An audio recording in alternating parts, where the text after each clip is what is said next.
Chapter 24, containing an account of the vicissitudes of that Befel, the Lucretius of the Prior de Vendôme. Liger Massy, successor to Liger Senior, the binder, whose establishment was in the Rue de la Abbaye, opposing the old hotel of the abbess of Saint Germain des Prés, in the hotbed of ancient schools and learned societies, employed an excellent but by no means numerous staff of workmen. It served with leisurely deliberation a clientele who had learned to practice the virtue of patience. 6 weeks had elapsed since he had received the parcel of books that had been dispatched by Monsieur Sariette, but still Liger Massy had not yet put the work in hand. It was not until 53 days had come and gone that, after calling over the books against the list that had been drawn up by Monsieur Sariette, the binder gave them out to his workmen. The little Lucretius, the Prior de Vendôme's arms, not being mentioned on the list, it was assumed that it had been sent by another customer. And as it did not figure on any list of goods received, it remained shut up in the cupboard, from which Liger Monsieur's son, the youthful Ernest, one day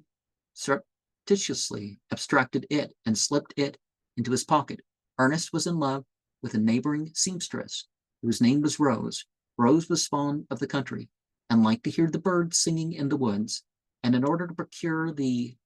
great curiosity regarding the origin of his acquisitions,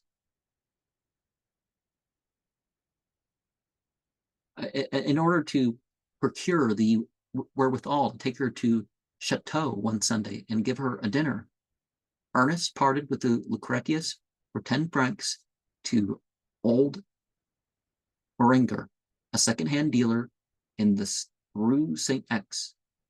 who displayed no great curiosity regarding the origin of his acquisitions. Old Morenger handed over the volume the very same day to Monsieur Houssard, an expert in books, of the Faubourg Saint-Germain, for 60 francs. The latter removed the stamp which disclosed the ownership of the matchless copy and sold it for 500 francs to Monsieur Joseph Meyer, the well-known collector, who handed it again a fortnight later at a handsome profit to Madame la Comtesse de Corse, well known in the higher ranks of Parisian society. The lady in question is what was called in the 17th century a curieuse, that is to say, a lover of pictures, books, and china. In her mansion in the Avenue de Jena, she possessed collections of works of art, which bear witness to the diversity of her knowledge and the excellence of her taste. During the month of July, while the Comtesse de Corse was away at her chateau at Sarreville in Normandy, the house in the Avenue Jena, being unoccupied, was visited one night by a thief said to belong to a gang known as the Collectors, who made works of art the special objects of the raid. The police inquiry elicited the fact that the marauder had reached the first floor by means of the waste pipe, that he had then climbed over the balcony, forced a shutter with a jemmy, broke a pane of glass, turned the window fastener, and made his way into the long gallery.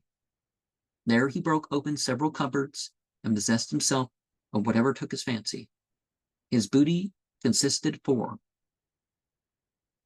the most part of small but valuable articles, such as gold caskets, a few ivory carvings of the 14th century, 2 splendid 15th century manuscripts, and the volume which the Countess Secretary briefly described as a Morocco-bound book with a coat of arms on it, and which was none other than the Lucretius from the d'Espervaux library.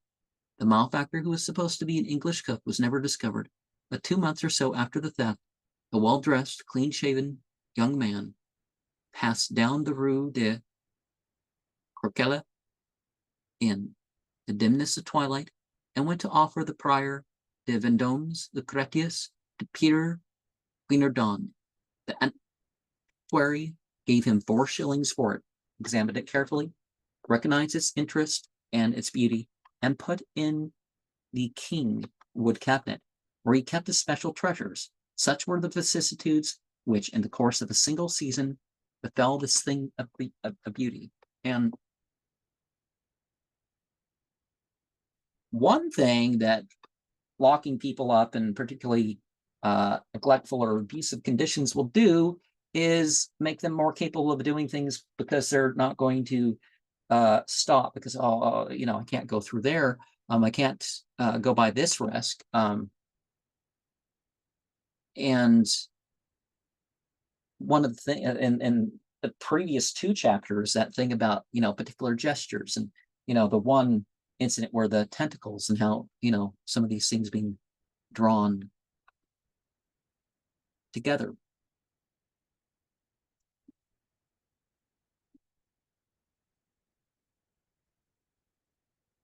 Because obviously, the sinister, whether it's a physical thing going on or whether it's a psychological thing going on, there are definite parallels between how it's, going to make one uneasy.